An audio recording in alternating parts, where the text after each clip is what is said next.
אהלן חברים, בוקר טוב, כאן מתן הפרופיקסר שלכם. אני עושה לכם סרטון קצר, התבקשתי לעשות סרטונים קצרים, אז תראו.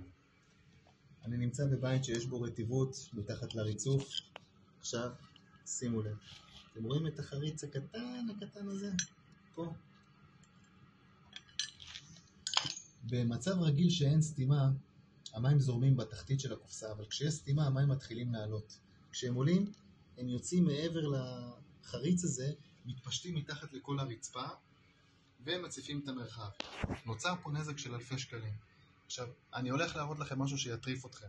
איך יכולנו למנוע מהמצב הזה לקרות? טאדם! מעריך לקופסת ביקורת. 8 שקל. רואים את המחיר? 8 שקל.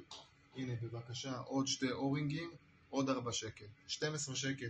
אם היו דואגים לשים אותם פה במעמד ההתקנה, היו חוסכים את כל הבלגן הזה.